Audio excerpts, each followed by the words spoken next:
Hi hello welcome to Kiran TV news. Jaganmohan Reddy గారు అసెంబ్లీకి రావట్లేదు. ఆయనతో పాటు గెలిచినటువంటి 11 మంది బ్యాట్స్మెన్లు కూడా అసెంబ్లీలో అడుగు పెట్టలేనటువంటి పరిస్థితి. అసలు గ్రౌండ్లోకి దిక్కుండా మ్యాచ్ గెలవాలనుకోవడం కూడా కరెక్ట్ కాదు. సరే అసెంబ్లీకి రారు, మరి అలాంటప్పుడు జీతాలు ఎందుకు, వాళ్ళకి పదవులు ఎందుకు, ఎమ్మెల్యేగా వాళ్ళని అనర్హులుగా ప్రకటించవచ్చు కదా అని చెప్పి అసెంబ్లీలో కూడా జరుగుతున్నటువంటి చర్చ కూడా చూసాం. ఆఖరికి మన రాష్ట్రంలో వాళ్ళ పరువు తీయటం పక్కన పెడితే పక్క రాష్ట్రాలకు వెళ్ళి కూడా వాళ్ళ పరువు తీసేస్తున్నారు మన కూటమికి సంబంధించినటువంటి స్పీకర్లు, ఎమ్మెల్యేలు, మంత్రులందరూ కూడా. ఎందుకంటే పక్క రాష్ట్రాల్లో అసెంబ్లీ సమావేశాలకి సంబంధించినటువంటి అక్కడికి వెళ్ళి అందరితో స్పీకర్లతో వాళ్ళతో మాట్లాడేటువంటి టైంలో కూడా ఇలా ఆంధ్రప్రదేశ్లో పలానా పార్టీ ఒకటి ఉంది, 11 మంది ఎమ్మెల్యేలు గెలిచారు, వాళ్ళు అసెంబ్లీలోకి రారు, దొంగతనంగా వచ్చి సంతకాలు పెట్టేసి వెళ్ళిపోతారు, వాళ్ళకి మాత్రం శాలరీల కోసం మాత్రం సంతకం పెట్టడానికి మాత్రమే వస్తున్నారు. అలాంటి వాళ్ళకంటే అసెంబ్లీలో ప్రశ్నలు వేయకుండా, సమాధానాలు చెప్పకుండా, ఒక ఎమ్మెల్యే కావచ్చు వాళ్ళ నియోజకవర్గానికి సంబంధించి అభివృద్ధి గురించి అడగకుండా, ఎటువంటి దానికి అంటే ఏదైతే వాళ్ళని ఊహించి వాళ్ళని 11 మందిని గెలిపించి మా నియోజకవర్గానికి ఒక ప్రాతినిధ్యం వహించి సమస్యల గురించి కొట్లాడతారని చెప్పి అసెంబ్లీలో మాట్లాడతారని చెప్పి పంపించారో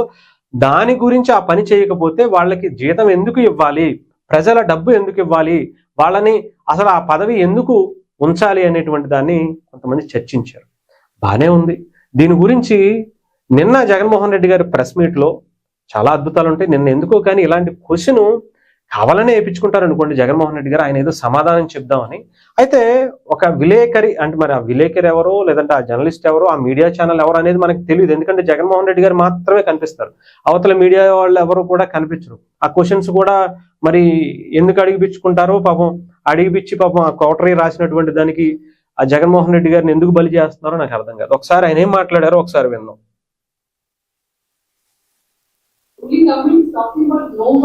Which is a lot of serious thing saying that nobody is that poor to literally be wanting to pray on that. Don't worry about that.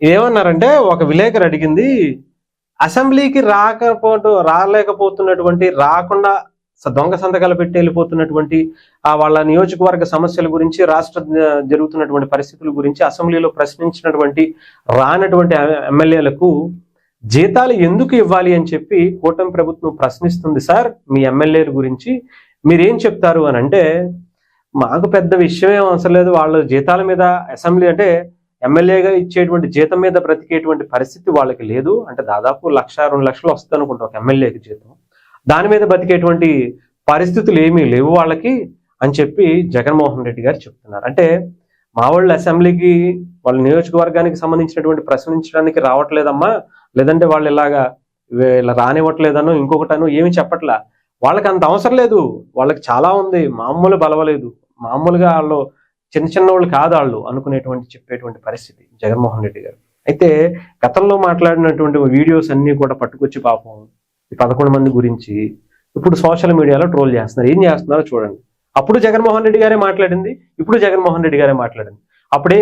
ఇప్పుడేమంటున్నారంటే అసలు దాని గురించి అది వాళ్ళు ఇచ్చేటువంటి 2 లక్షలు 3 లక్షల గురించి మా వాళ్ళకి అసలు దాని మీద ఆధారపడి బతకాల్సినటువంటి పరిస్థితి లేదు అని చెప్పి చెప్పడమే కాకుండా ఆయన ఇచ్చినటువంటి వ్యంగ్యంగా మాట్లాడేటువంటి పని. కానీ గతంలో ఏం మాట్లాడారు అనేది ఒకసారి విన్నాం.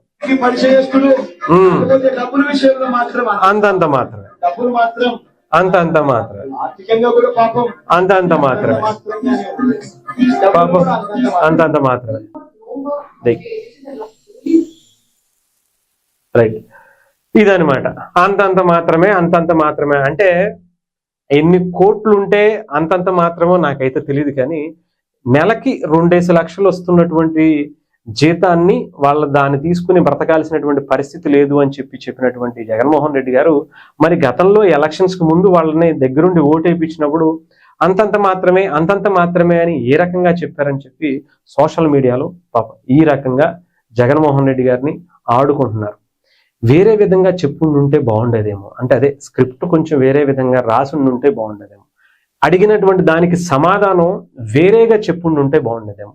మాకు టైం ఇవ్వరు, మేము అడిగేటువంటి ప్రశ్నలకు సమాధానం రాదు, మేము చాలా ఉన్నాయి సమస్యలు, వాటి గురించి మాకు ప్రశ్నించడానికి ఇస్తే బాగుంటది అనేటువంటి దాన్ని చెప్పుండుంటే బాగుండేది. లేదా మేము అక్కడే కాదు బయట అయినా సరే ప్రశ్నిస్తాము, సమాజంలో మా ఎమ్మెల్యేలు అందరూ కూడా అదే పనిలో ఉన్నారు, వాళ్ళ నియోజకవర్గానికి సంబంధించి అభివృద్ధికి కావచ్చు, ప్రశ్నించడానికి కావచ్చు, అన్ని చేస్తున్నారని చెప్పుకుంటే బాగుండదు. బట్ అవన్నీ కాకుండా ఆ డబ్బుల గురించి మా వాళ్ళకి ఏం అవసరంలా, అయ్యేందుకు మాకు అని చెప్పుకుంటూనే గతంలో మాట్లాడితే ఇవన్నీ ఇప్పుడు తీసుకొచ్చి ఒక రేంజ్లో జగన్మోహన్ రెడ్డి గారి కామెడీని ఇంకా ఎక్స్ట్రీమ్ తీసుకెళ్తున్నటువంటి పరిస్థితి. మీమ్స్ కోసమే జగన్మోహన్ రెడ్డి గారిని ప్రెస్ మీట్ పెట్టిస్తున్నారేమో అనిపిస్తుంది ఆ కోటరీ అంతా కూడా.